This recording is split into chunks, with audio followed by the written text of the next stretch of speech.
Well, hey guys, back here in the studio, Gangland Wire. This is your intelligence unit detective, Gary Jenkins, retired former. Guys, we're here with Tony Taouk from Down Under. He is our expert on mob lawyers. We've done several in the past. Tony, we did Oscar Goodman last. And what did we do before that? Oh, we did Roy Cohn. And today we're going to do Frank Ragano. And guys, there's a heck of a book out there, Mob Lawyer. If you want to know a lot more about than what we're going to say about Frank Ragano, get this book that he co-wrote with a really highly respected, well-known mob historian, Selwyn Robb. Wrote the Five Families, I believe, was his kind of his premier work. And so it's called Mob Lawyer. So Tony, let's talk a little bit about how he got started. I was reading the book, and it looks like as a young lawyer down in Tampa, Ybor City, there's a lot of numbers racket or bolita going on. And as any young lawyer, he starts taking some of these low-level cases, probably in city court, more than likely. That's what it would be here in Kansas City, or maybe the lower level of the Associate Circuit Court, taking on some of those. And I believe Santo Trafficante took notice of him. What do you remember about how he got into this business of being a mob lawyer? Well, Frank Ragano was born in 1923. He grew up poor in Tampa, Florida. His parents were working class Sicilian immigrants. He actually fought in the Second World War, and he received a Bronze Star for bravery. After the war, he went to the University of Tampa and Stetson Law School on the GI Bill of Rights. He clerked for the Florida Supreme Court and was admitted to the Florida Bar in 1952. Now, during his stint with the Florida Supreme Court, he attracted the attention of a Pat Whitaker. He was a maverick criminal defense attorney in the Tampa area who was a go-to lawyer for local mobsters. Now, Whitaker took Ragano under his wing and encouraged him to start his own practice and promised to refer him work. His big break came in 1954 when Florida mob boss Santo Trafficante and 34 men were arrested on gambling and bribery charges. This was in connection with the whole bolita operation that you just referred to, I think. Whitaker represented Trafficante, who was because Ragano was quite young at this point, and most likely because Trafficante was his most important client. He wouldn't want to give him up. But he referred 28 black men who were runners for the Trafficante gambling network to Ragano for legal representation. Now, the defendants were acquitted, or their convictions were overturned on appeal to the Florida State Supreme Court. Now, because of this, Ragano's name started to appear regularly in local newspapers, and he started to get a steady stream of clients connected to organised crime. So that's how he got his start. But more importantly, he gained the confidence of Trafficante, and he also had the added advantage of being of Sicilian heritage, which meant that he knew the rules. In other words, keep your mouth shut and don't ask too many questions. Now, Ragano kept Trafficante out of jail and served as his legal advisor. As you're no doubt aware, Trafficante had significant gambling interests in pre-Castro Cuba, like many other mobsters of that era. In the wake of the Cuban Revolution in 1959, Trafficante was arrested by Castro's men in Havana and was scheduled to face the firing squad. As soon as he heard about it, Ragano flew down to Havana and arranged for him to be released from custody.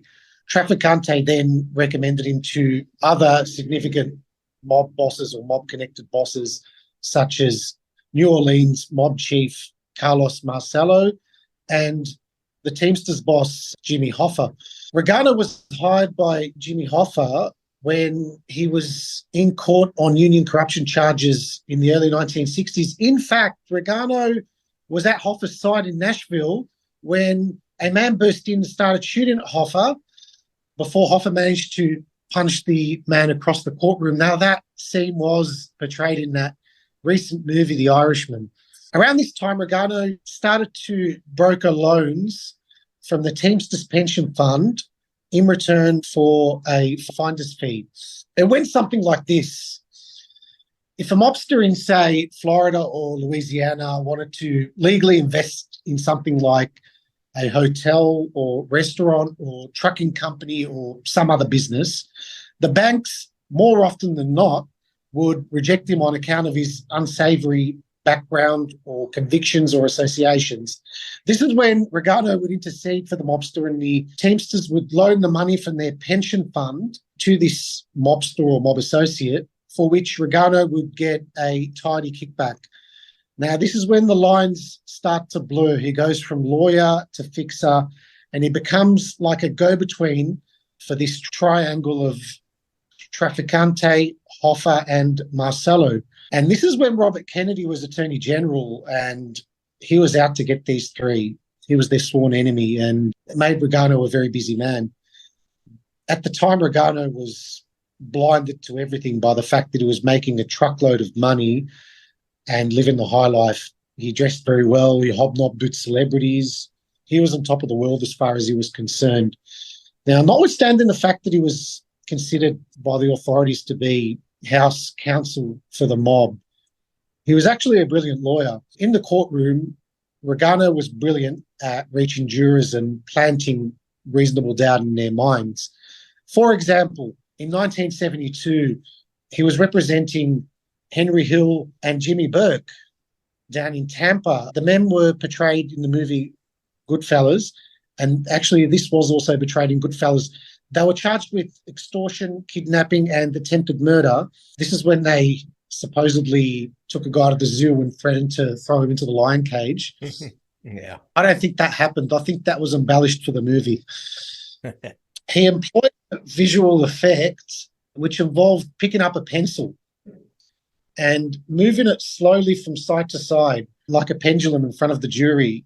And he said something to the effect of, if you find that the evidence causes your mind to waver and vacillate between guilt and innocence, guilt and innocence, guilt and innocence, then you haven't been convinced beyond a reasonable doubt, and it's your sworn duty to find the defendants not guilty. Now, that just sums up the concept of reasonable doubt so well. Oh, boy. That was brilliant. Brilliant. Yes.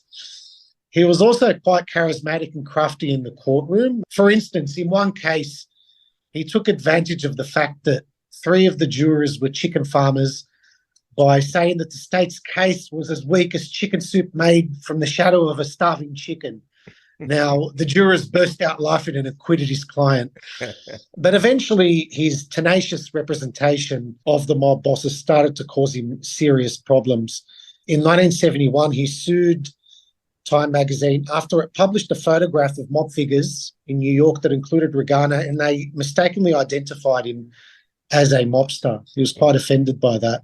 The federal government saw him as nothing more than a fixer for the mob and started to thoroughly investigate his tax affairs, as they tend to do when all else fails. In the early 1970s, he was prosecuted for, among other things, failing to declare a capital gain that arose from a business transaction he did with a Trafficante associate. He was convicted of 5 counts of fraud, conspiracy, and tax evasion, and he lost his license to practice law. During his legal woes, he was completely abandoned by Trafficante. And he talks a lot about this in his book. He feels very betrayed. Trafficante just expected him to fall on his sword and refused to help him. Ragano was very disappointed and spent several years in destitution, and he was working as a paralegal during that time until he managed to get reinstated to the bar in 1981. Now, when he went back to the bar, he kept his distance from organised crime figures, especially Trafficante, because he obviously felt betrayed by him and others. And he managed to build a successful practice for a while. He took on various high-profile murder trials and other criminal trials, but he just couldn't escape his past. Yeah. Just when he thought he was out, just pulled him back in. Just when they thought he was out, they pulled him back. And, you know, he was really well known by the national mob and up in New York City because of that incident where they took that picture. That was 1966, and it was kind of a famous incident called the La Stella restaurant incident. And somebody tipped off the New York Times and then Post, and they sent photographers down there, and there he was having lunch with Trafficante, Carlos Marcello, Carlos Gambino, a couple of Gambino's guys, Neil Delacroce. I'm trying to think who else. Joe Colombo was there. I mean, there were some biggies there that day that he was hobnobbing with. There'd been a trial going on. Actually, it was after the Appalachian meeting that they were still hashing that around in New York courts. And he was up there to defend Trafficante in that, I believe. This point in time later in his life, they all knew who Frank Ragano was and would have trusted him. I'm surprised that he quit representing people. And it's quite possible that that photograph gave him too much publicity. And that's what, because if you think about it, shortly afterwards, that's when the IRS started to investigate him for his tax affair. Interesting. Yeah. Yes. Yeah, so I see. The publicity triggered by that photograph might have led to his downfall, or his first downfall. There were two downfalls. You'll see that later. So now we're going to get to that. We got to talk about the plot to kill Kennedy and his involvement in talking about that. So I just wanted to remind you of that. We got to get to that point. So go ahead. Well, when he released his book, Mob Lawyer, in 1994, in that book, if you've read it, he claims to have relayed the order to assassinate President Kennedy from Jimmy Hoffa to Santo Trafficante and Carlos Marcello. He also claimed that shortly before his death, Trafficante confessed to him his involvement in the JFK assassination. Namely, he told him that he regretted killing John Kennedy. He should have killed his brother, Robert Kennedy, instead. Now, Trafficante's family vigorously denied Ragano's allegation and produced hospital records to show that Trafficante wasn't in Tampa at that time. Now, a lot of people dismissed the claims in the book as self-serving and designed to promote his book and create a media sensation. But there are others like G. Robert Blakey, who was involved in the House Assassinations Committee, who do give weight to his claims.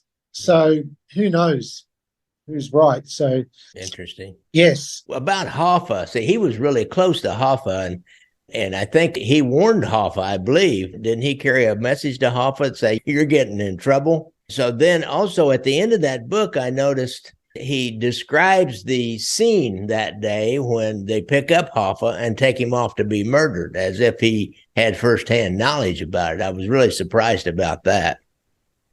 Yeah.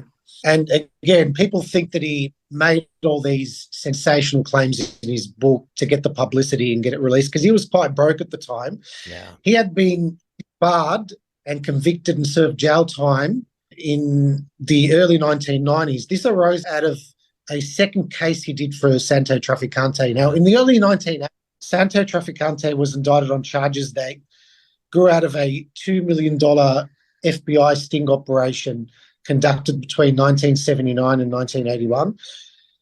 Trafficante was the last of 12 defendants to be indicted by a federal grand jury in connection with the sting operation in which Trafficante supposedly was working with the New York Bonanno crime family to set up gambling operations across Florida. Now, this was depicted in the movie Donnie Brasco. The trial had been repeatedly delayed by the defense, who said that Trafficante, who by this stage was in his 70s, was too ill to stand trial. Now, a desperate Trafficante came to Ragano because he was very unimpressed with his lawyer who was acting for him at the time and pleaded with him to defend him because Trafficante, as I mentioned before, had kept his distance from him since he got reinstated to the bar. And Ragano was very reluctant, given his previous experiences with Trafficante, the way he discarded him when he had his tax problems in the early 70s and he refused to help him. But ultimately, Trafficante relented, or who knows, maybe he was threatened. Ragano argued that during the case, when he took on the case eventually, he argued that the case was primarily built around hearsay testimony by statements from Bonanno crime family member Dominic Sonny Black Napolitano. Also, he was depicted in Donnie Brasco. Now, Napolitano was found dead with his hands cut off in 1981 because of his connection to the whole Donnie Brasco affair. Now, in 1986, a judge granted a defense motion to acquit Trafficante on the grounds that the evidence was too weak. This was a real egg in the face of the authorities who had spent millions of dollars pursuing this case. Now, according to Ragano, and he talks about this in his book, the same federal strike force prosecutor who lost the trial that he had against Santo Trafficante instigated a second tax investigation, which ended with Ragano being convicted of tax evasion again in 1990. Now, this time he was disbarred and sentenced to just under a year in prison. Ragano, like I said, after he got out of prison, he released Mob Lawyer. He made spectacular claims which caused headlines in some tabloids all over the country in 1994 when the book came out. But he had an amazing career. It was a roller coaster ride. It was full of highs and lows. No doubt he was a great lawyer, but ultimately his association with the mob caused his downfall twice. Yeah. And it's a sad tale. Probably that and his greed, especially when he was getting into that Teamster money, getting those kickbacks from those loans. That's the same thing they were doing with Kansas City and Alan Dorfman and Roy Lee Williams and some of those other high-level Teamsters that were loaning money out to casino owners in Las Vegas and Chicago, IUPA. We were all in Kansas City. We're all getting kickbacks from those loans. So that's exactly the same setup. I don't know. I wonder how much money was made off that Teamsters pension fund nationwide, worldwide, even from kickbacks from those loans they made. It's crazy. Well, the funny thing is Las Vegas probably wouldn't have been what it is if it wasn't for those Teamster loans. No. Backstage in the 1950s, banks were very uncomfortable with giving money to businesses starting up casino operations or anything involved with gambling. So in a way, they created Vegas and they made it what it is today. So, yeah. But Ragano just got too close. He couldn't draw the line. Those kickbacks, I think, weren't a good thing. He was becoming too aggressive in his fight with the government. He took it personally. He felt like he was also targeted. And ultimately, as you know, under Robert Kennedy, the government became 10 times more aggressive in pursuing organised crime. So it was quite dangerous to be a mob attorney. And there were others during that period as well that were also investigated and targeted, because I read a book recently about, it's called Vendetta. It's about the relationship between Jimmy Hoffa and Robert Kennedy. It's quite a good book. And a lot of lawyers stopped acting for these figures because they found that as soon as they took on an organised crime client, they became scrutinised and their tax affairs were investigated. They decided to just move on. But in Ragano's case, it destroyed his career on 2 occasions. He decided to keep going with it and it destroyed his career. Interesting. I have a question. We kind of go back in the middle of this. When he represented him up there in Niceville, I believe, was that a union corruption, or is that where they got caught bribing a member of the jury? There's some kind of jury bribery up in Tennessee that Hoffa was involved in. Do you remember that? Yes. I believe that was the test fleet case where there were trucks. There was some kind of trucking company. I think it was in the name of Hoffa's wife, and it was receiving kickbacks. Yeah. To that effect. But I think you're right. I think a juror in connection with that case was bribed. And then Hoffa was subsequently tried on that charge. And I think that's what he got convicted for and imprisoned for, if I'm not mistaken. I think that was. Ragano was a pretty good lawyer, but he can't beat everything. When they start beating themselves, best you can do is minimize the damage, as we say in the legal business. That's right. I didn't put much stock in the version portrayed in The Irishman about his disappearance, to be honest. Yeah. I don't know what views were about that. I'm trying to remember. I've read so many different things, and I got caught up in some little controversy between when I was in a documentary talking about it. A guy got mad at me for what I said. He was mad about what he said. But like I said, Ragano describes it in detail. Of course, he picked this up from other people, that Chucky O'Brien brought his stepfather, Hoffa, to the location. They drove away with him and took him somewhere else, somebody held a gun on O'Brien, and then these Brulios took him off to kill him. So I was kind of somewhere along those lines. He was described it like he was there, which was kind of bad for what's supposed to be a nonfiction book. Yeah. Interesting. All right. So I don't know. Got anything else to say about Frank Ragano? I don't know if he ever actually represented Carlos Marcello. He might have advised him or helped with some representation. No, he didn't. Actually, Marcello had his own lawyer. He had kind of a lawyer in New Orleans. Yeah, he had kind of a friend who was his regular lawyer. Mike Maroon. Mike Maroon was his lawyer from Louisiana. He was with him all the way through, and he even went down to Guatemala when he got deported and thrown in the jungle. Oh, yeah. That's right. He did, didn't he? Yes. Yeah, by Robert Kennedy, which was illegal, by the way. Yeah, it was illegal. I know. He just got a plane and came back after a little vacation down there. That's right. I looked into that story once to get the real story, because there's a lot of rumors out there about how the government just dropped him off at a little airstrip out in the middle of the jungle in his shirt sleeves, left him there, but it wasn't quite that way. You know, that arose because Marcello was using a fake Guatemala birth certificate because he was born in Tunisia and he wasn't an American citizen. So he was using a fake Guatemalan. On that fake Guatemalan birth certificate, and then then they deported him to Guatemala. But the thing is, the government knew that birth certificate was fake. Yeah. So on those grounds, they shouldn't have deported him, because if you know a document's fake, you don't act on it. Really? So that's what made it illegal, yes. Well, Bobby Kennedy did not let such niceties as the actual legality of action get in his way when it came to the mob, if I remember right. That's right. Yes. They had wiretaps and bugs all over the place off the book, the ones that you use as a source. Source number T3 told me this, when it actually came off of a wire or a microphone or something. But it wasn't until 1970 that the RICO Act came out. Yeah, 68. The Omnibus Crime Control Bill of 1968. It was this overarching thing, was passed out of all the fear after the riots in the 60s and civil disorders and all that. And they revamped everything and kind of codified some of the narcotics laws, and they threw that Title III law in there. Finally, it's Title III is what they call it. Anytime you hear an FBI agent talk about they did a T3 or a Title III, it's a wiretap or a bug. But that's when it came into play. They actually don't have an equivalent legislation in Australia, something equivalent to RICO. So it's much harder to prosecute here in Australia. They don't prosecute organised crime. Do they do wiretaps? Do they do wiretaps? Oh, they do wiretaps, definitely. Absolutely. But you can't prosecute an organization the way you can under RICO. Oh, okay. You don't have the RICO statute. No.